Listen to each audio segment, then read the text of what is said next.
Jaalladhii Gammadaa immoo eenyutu ajjeese diraamaan sobaa baay'een dalagamaa ture uumamanii jechuudha. Diraamaatu dalagamaa ture keessattuu abaahoo keessatti diraamaa baay'ee uumanii jechuudha. Uumanii uummata Oromootti waan himamtu baay'ee jira. Warri akka Yaasoo Kabbabaa asoosama uumanii asoosama barreessanii uummata Oromootti fidan. Jaalladhii Gammadaa achi buuteen isaa dhabamtee bakki inni bu'een beekamu kun diraamaa barreeffame. Kana uummanni Oromoo beekuu qaba. Kun diraamaa barreeffame achi buuteen nama dhabamee miti. Ilmaan Oromoo sabboontonni warri kaayyoof akeeka qabsoo bilisummaa Oromoo dhugaa sanirratti hundaa'anii lubbuu isaanii aarsaa gochaa turanii qabsoo tana dhugaadhaan geggeessaa turan harka warra shiraa kanaan nyaadhamaa turan jechuudha. Ajjeefamaa turan waamamanii kun waan baratame. Mul'is Gadarraa eegalee Mul'is Gadaa waamaniiti. Waamanii kan ajjeefame. Akkasuma hooggantoota hedduudha. Waraana bilisummaa Oromoo keessatti jaallan qaqqaaliin shiraan waamamanii humni diinaa itti bitameeti kan ajjeefaman. Nadhii Gammadaas waamamee dirree baharraa gara Arsii Arbaa Guugutti waamaniiti harka wayyaanee galchuudhaan kan galaafatan jechuudha.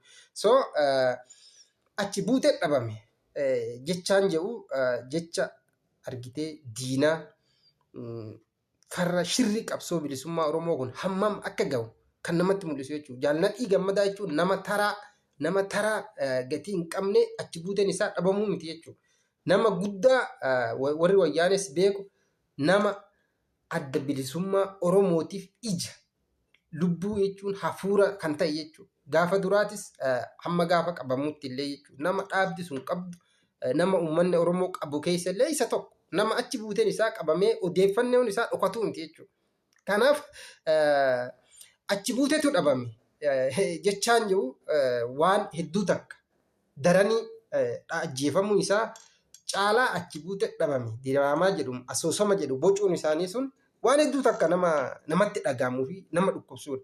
Kanaaf qorannoo bal'aan geggeeffamuu qaba. Garee kana keessatti qorannoon bal'aan geggeeffamuu qaba. Nadhii Gammadaa nama achi buuteen dhabamee miti. Diinatti kennanii diinaaf dabarsanii waamanii eenyutu waame beekamaadha jechuudha. Eenyu akka waame dhaabatu waama. Maaliif akka waame beekamaadha. Isa qofaa miti haala saniin waamamanii maqaa walgahii jedhuun maqaa dhiyaadhu dhimma kora sabaatiif jedhuun diinaaf dabarfamaa turanii ajjeefamaa turan jechuudha. So dhaabdii quba qaba. Dhaabdii samboodas namni kun eessa akka geeffame maalirra akka gahe barbaaduudhaaf baay'ee salpha jechuudha. Baay'ee salpha argachuun yeroo sanitti illee jechuudha. Maalirra akka jiru wayyaanee hojii jechuudha. Tikni wayyaaneentiin wal quba qabu Eertiraa jiranii Shaabiyaa fi wayyaaneen waan saantima tokko gamaa gamanaati waan argitee dhukatuu danda'u miti. Kanaaf oduun Nadhii Gammadaa dhukatteeti miti. Nadhii Gammadaa maali jee addi bilisummaa Oromoo garagalee laaletu hin beeku. Qorannaa takkas geggeessee hin beeku. Qorannoo geggeessine irra yoo jiran immoo nuuf himuu danda'an jechuudha. Osoo gatii qabaatee osoo nama kanaaf gatii qabaatanii osoo nama kanaaf iddoo qabaatanii qorannaa baay'ee geggeessu odoo inni lubbuun jiru qabamuu isaarraa waan baay'ee dalaguu danda'a jechuudha abdii kun. Maaliifii miseensi hoggana guddaa kanaa miti miseensi waraanaa tokkoyyuu dhaaba tokkoof gatii guddaa qaba jechuudha. Ni beeyna wayyaaneen humna odoo hin qabne bara dargii waraana dargii guddaa ka taankii fi helikoophteraan lolu wayyaaneen humna hin qabdu turte. Baay'ee meeshaa waraanas hin qabdu turte wayyaaneen bara. Miseensonni isaanii lola jalqaba dargi irratti eegalan irratti lola hidhannoo miseensonni isaanii qabamanii hidhamanii turan.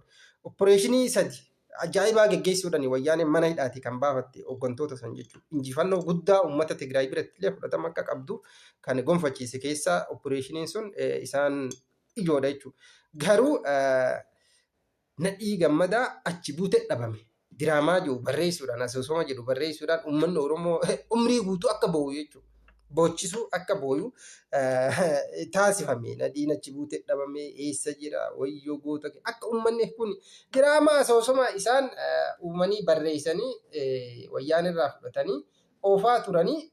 Kanaaf qorannoo geggeessuun kana sirriitti qulqulleessuun dirqama bu'uura qabsoo ammaatiif illee murteessa jechuudha uummata Oromootiif. Maaliifii haalli amma keessa jirrulleen haala shiraa saala itti uummanni Oromoo shiraan jechuun wal ajjeesutti jiru. Ilmaan Oromoo shiraan wal nyaatutti jiran waan ta'eef yoo shirri kaleessaa hin qulqullaa'in har'allee kunoo ilmaan Oromoo jaarraa kana keessa ilmaan abbaa tokko dirree Oromiyaa irratti sababa gahaan ala wal ajjeesaa jiru, wal nyaachaa jiru. Kun shira jechuudha. Garee shiraa akkanaa kanaatu ilmaan Oromoo lamaan gidduutti diraamaa uumee Oromoon akka nagaan argan, Oromoon akka injifatee hin dabarre raawwachaa jira waan ta'eef dhimma dirqama qorannoon gaggeeffamuu qabu. Uummanni illee ifaan ifatti qaama kamirrattuu qabsaa'ee har'as taanaan nageenya dhugaa waaraa argamuu akka qabuuf qaamni kamuu falmachuu, dubbachuu, dura dhaabbachuu qaba jechuudha.